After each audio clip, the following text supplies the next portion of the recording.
Nabisto na naman ng mga otoridad ang tatlong mga Chinese national matapos isumbong ng ilang mga residente ang kahina-hinala umanong kinikilos ng mga ito na umano'y pang-iispiya sa naval base ng Navy at Philippine Coast Guard. Sa ibang balita naman, sumailalim na sa pagsasanay mula sa mga Israeli ang mga crew members ng Philippine Navy para sa mga bago at advanced na asset nito.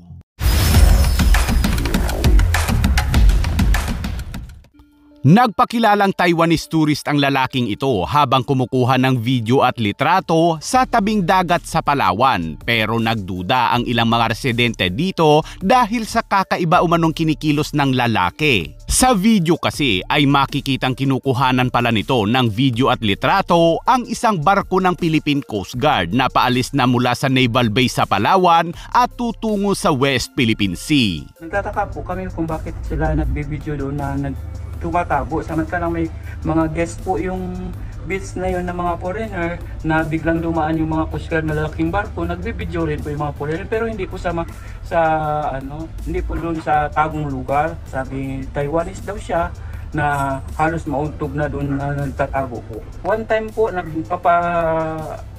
nagpalipad po sila ng drone. Kinakabahan po kasi yung mga staff doon na bakit nagpapalipad ng drone na walang pahintulot at wala rin yung may-ari. Mas naghinala pa ang ilang mga residente nang magkabit ang mga nagpakilalang Taiwanese tourist ng CCTV camera sa isang puno ng nyug sa resort kung saan sila umuupa kahit na wala umanong pahintulot ng may-ari ng resort. At ang nasabing CCTV kinabit ay nakaharap po umano sa karagatan. Tataka po kami kasi bakit nakatutok po doon sa dagat na kung saan yung mga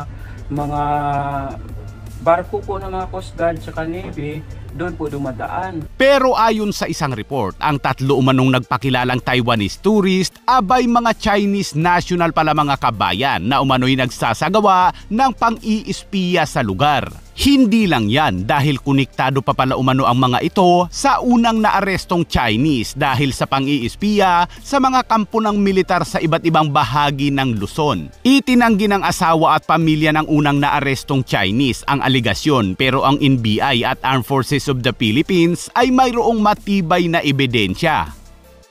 At sa ibang balita naman mga kabayan, ang mga crew members ng Philippine Navy's Fast Attack Interdiction Craft Missile Boats na BRP Tomas Campo at ang malapit na makomisyon na BRP Albert Mahini ay sumailalim na sa pagsasanay para sa operasyon at pagpapanatili ng non-line of sight o in-loss missile system ng mga barko. Ang pagsasanay ay isinagawa ng mga kinatawan ng in-loss missile system manufacturer na mga Israeli ng Rafael Advanced Defense System Limited. Ang aktibidad ay naglalayong magbigay sa mga kalahok ng malalim na kaalaman at praktikal na kasanayan sa pagpapatakbo at pagpapanatili ng advanced na missile system. Kabilang dito ang isang komprehensibong kurikulum na nagtatampok ng parehong teoretikal na pagtuturo at hands-on na aplikasyon at sea na nakatutok sa pagsubok ng sistema, pag-calibrate at pagpapatupad ng mga pamamaraan ng pagpapaputok ng mga missiles nito.